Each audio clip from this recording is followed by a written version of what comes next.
The world has just witnessed a shocking twist in the Middle East dynamics, where trust between allies has been shattered in an instant.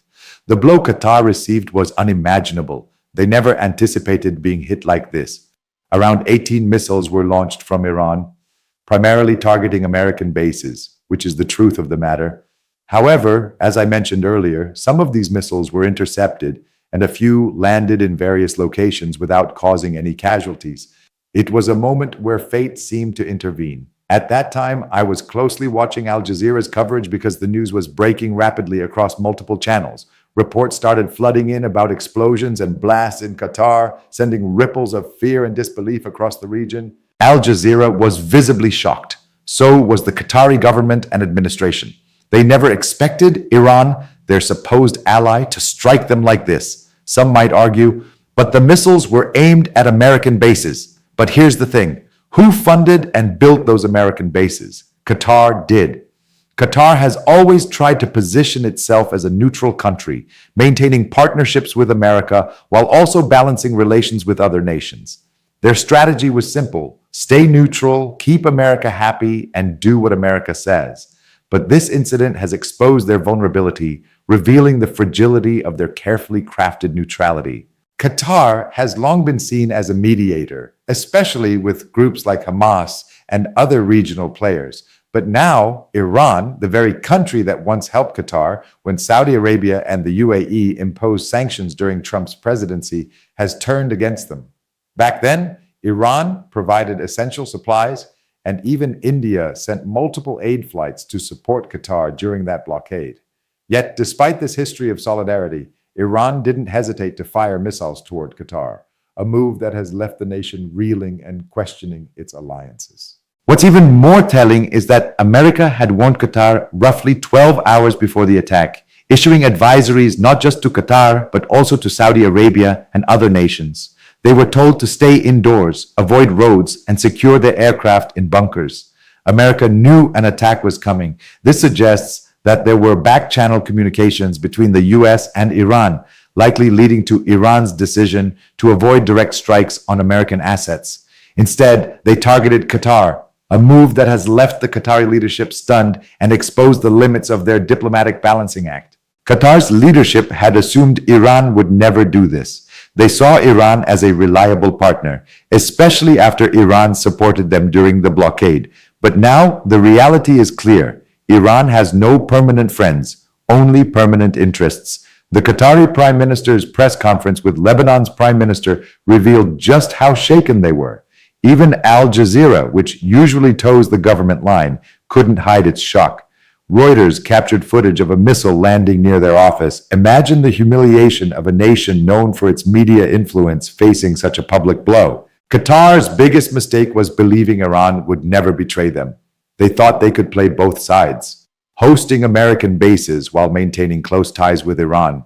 But geopolitics doesn't work that way.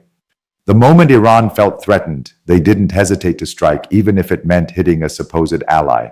This betrayal has not only damaged Qatar's infrastructure, but also its credibility on the world stage. Now Qatar is left scrambling. Their image as a neutral mediator is shattered. The same fanatics in India who once cheered for Iran are now deleting their pro-Iran posts, realizing they backed the wrong horse. This is the harsh reality of global politics. There are no permanent loyalties, only shifting alliances. Qatar's once envied position as a diplomatic hub is now under scrutiny, and rebuilding trust with both allies and adversaries will be a daunting task. America, meanwhile, remains unfazed. They've already moved toward a ceasefire using Qatar as a mediator. But behind the scenes, it's clear America was in control all along. They knew Iran's moves in advance and ensured their own interests were protected. Qatar, on the other hand, has been left exposed, caught in the crossfire of a larger geopolitical game. The US's ability to anticipate and mitigate the attack underscores its dominance, while Qatar's vulnerability highlights the risks of over-relying on neutrality. The lesson here is simple. In global geopolitics, trust is a luxury. Nations act in their own interests, and today's ally can become tomorrow's enemy. Qatar learned this the hard way.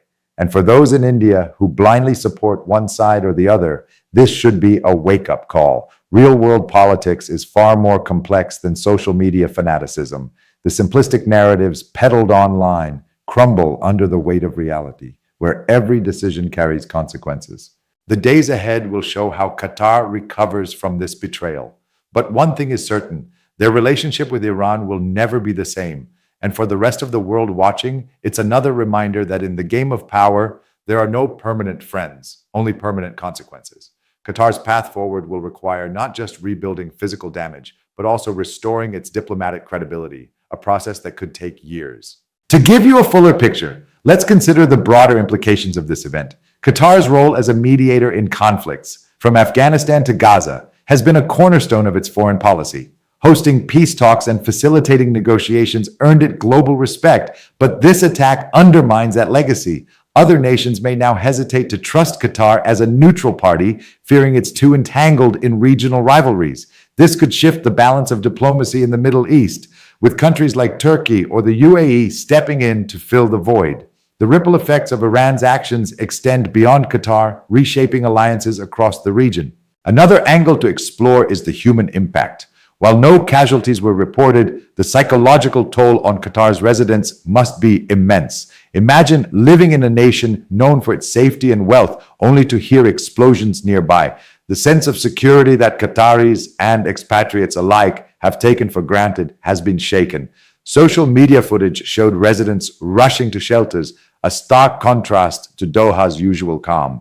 Qatar's government will need to address this fear while managing the economic fallout, as investor confidence may waver in the wake of such instability. Let's also reflect on Iran's motivations. Why target Qatar, a supposed ally?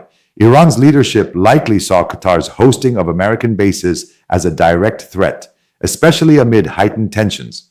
By striking, Iran sent a message not just to Qatar, but to other Gulf states. Aligning too closely with the US comes with risks. This calculated move, however, may backfire.